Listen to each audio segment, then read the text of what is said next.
a fair bit of both of my last two books, but I would say particularly the last one, Beyond Order, the new one, is what would you say, encouragement to people to watch themselves, to pay attention, not to think, but just to watch. It's like, and so one chapter is called, I think it's chapter 5, is called Do Not Do What You Hate. And what does it mean? Well, it doesn't mean, geez, I hate getting up at 8 o'clock in the morning to get ready for work. That just means that you're not very disciplined, or maybe that it might mean something deeper. But I'd start with lack of discipline before, rearranging your whole life. Because you might say, well, I hate getting up at 8 o'clock in the morning no matter what I'm doing, and then it's not your job. I don't mean don't do difficult things. I mean, watch yourself, and if you see that you're doing things that make you hate yourself, then consider the cost of continuing. Just notice, because you're reporting to yourself, just like you just said. In some sense, that wasn't a voluntary decision. You noticed that you couldn't breathe unless you discussed this issue. It's like, well, why is that? You don't know. You can't control it even. I mean, you can not do it and pay the consequences, but you can't say to yourself easily, well, that's stupid. I should be able to breathe. Just because I haven't said this thing, that shouldn't stop me from breathing. But there it is. And the wise people that I've read, often associated with the establishment of the Christian church, actually, this seems to be something that was a continual topic of discussion, noted continually that we do things that we can't control, and we're subject to forces that we can't control. And those are forces that are associated with our own destiny, I suppose, certainly our own conscience. And you just have to watch. You find out who you are. I'm the person who has to say this. Why? I don't know exactly. But I know that if I don't do it, there's going to be a price. I had 3 clients, all whose political beliefs, by the way, ranged across a wide spectrum, all of who'd been bullied to the point of breakdown in their workplace. And they kept being asked to do things that violated their conscience. And, partly they didn't exactly know how to, you should stand up, but it's not that easy. And it's not that easy to figure out when you should do it.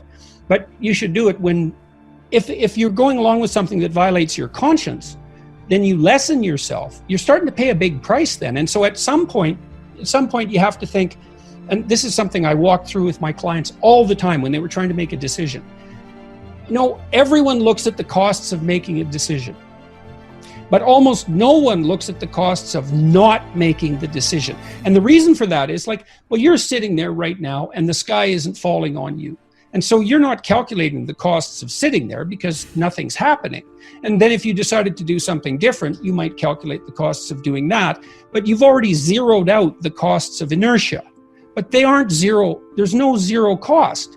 There's risk here and there's risk here.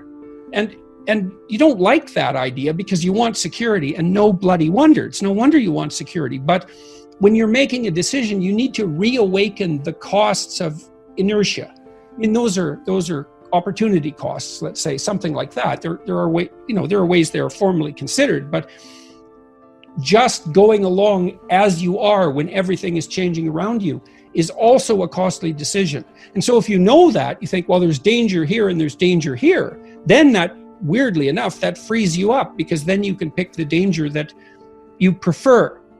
Now, the price you pay is the realization that there's no security down either road. And you have to wake up to that now and then in your life. It's very unpleasant. It's not surprising people don't do it.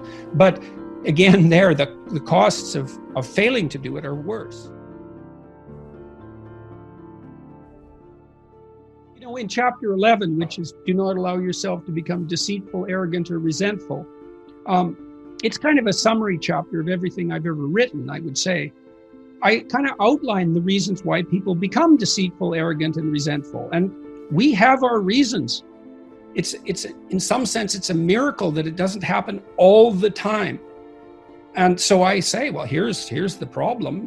Death chases you, you're mortal, and illness will be a part of your life and a part of the lives of people you love. And it will be terrible, maybe beyond your imagining. you're stuck with that, man. And culture, there's a tyrannical aspect. It crushes you and turns you into a cog and maybe destroys the best in you to some degree.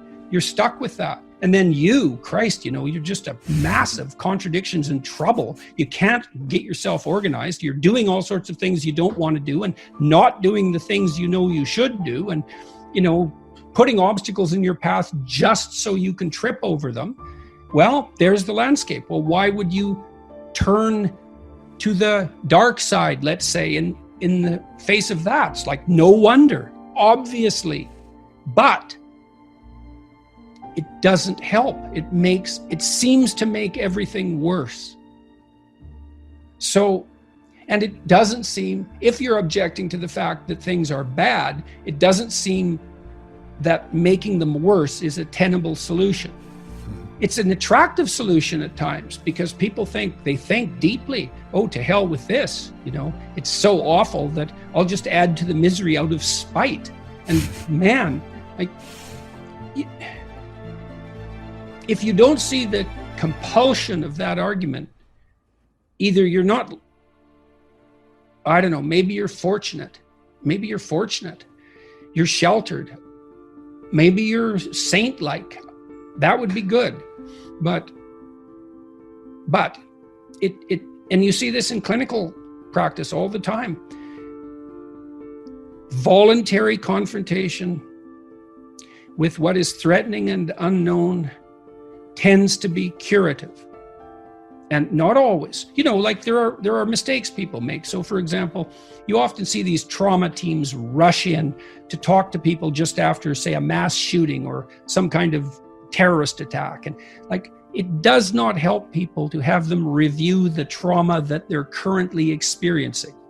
Not unless it's problem solving oriented. It can just make it worse. But if it's an old memory, well, then voluntary recall and explicit reformulation seems to be useful. Or at least it's better than anything else we know. His proposition was that every ideal is a judge. And that makes perfect sense because an ideal is something to which you aspire. And the gap between you and that ideal, if it's your ideal, is felt as judgment. And so that's one of the reasons people are very afraid to have an ideal, to make it. That's why I wrote, do not hide things in the fog. It's like, well, you should lay out an ideal. You should pursue an ideal. Why wouldn't you? Well, when you make your ideal explicit, it turns into your judge. Well, then you can listen to that judge and move forward and transform. But, it's pretty damn harsh. Because especially to begin with, you posit an ideal, especially if you're in a mess.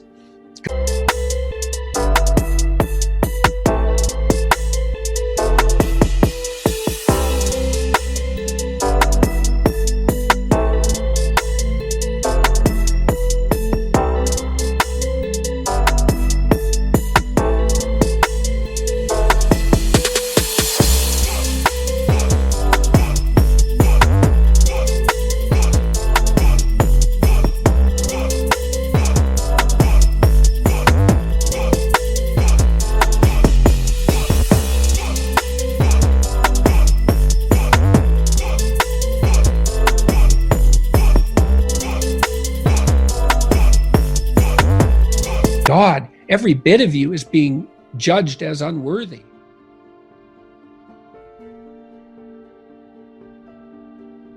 One of the things that you wrote was really powerful for me to read because to me, I think it described my snitch, my round chaos, that thing that I'm seeking underneath the games that I'm playing. And so I'm going to read this little snippet here. Who could you be? You could be all that a man or woman might be. You could be the newest avatar in your own unique manner of the great ancestral heroes of the past. What is the upper limit to that? We do not know. Our religious structures hint at it. How would someone who determined to take full responsibility for the tragedy and malevolence of the world manifest itself? The ultimate question of man is not who we are, but who we could be. That's it for me. I mean, for me, I read that, I was like, yep, That's it. There's the snitch with its wings and its golden, mercurious allure that I'm really chasing underneath all of this. And I enjoy all these other things, but who could you be? Exactly. You see that in children. I watched little children play, and what they're doing, they're attempting to grow forward, but they toy with identities. My little granddaughter, I wrote about her in this book too. It's so funny watching her. She had Pocahontas, the Disney movie, and she had a Pocahontas doll, and she watched that movie a number of times. And then it's been a year now, she's only 3.5, for a whole year, she has two names, Scarlett and Ellie. And one's her middle name, but she's called one or the other, and seems to be perfectly comfortable with both. If you ask her if she's Ellie, she'll say yes. And if you ask her if she's Scarlett, she'll say yes. But if you ask her if she's Pocahontas, she'll also say yes. And then if you ask her if she is Scarlett, Ellie, or Pocahontas, she'll say she's Pocahontas. And she's been insisting on that for a whole year. And so she's playing out this role. I don't know how much of her imagination is devoted to it, but enough for this trip. Like, that's, if you're, how old are you? 40 something? Just turned 40. Yeah, okay.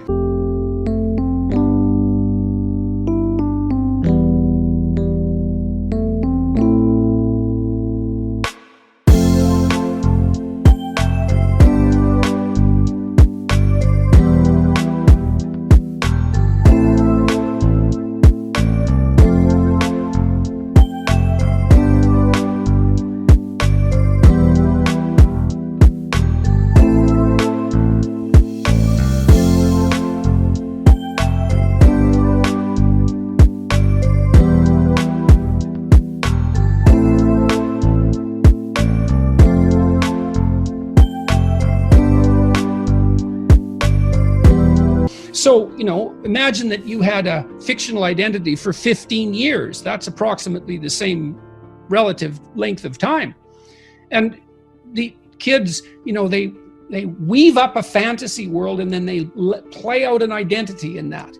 And then they weave out another fantasy world, and they play out an identity with that. And they shape that identity by their interactions with other children and adults. And hopefully they find an identity that suits them, that other people also accept. Because your identity has to be something that other people accept, or it isn't going to work for you. But that's all part of this exploration of who they could be. It's the play is, in fact, the exercising of that realm of possibilities.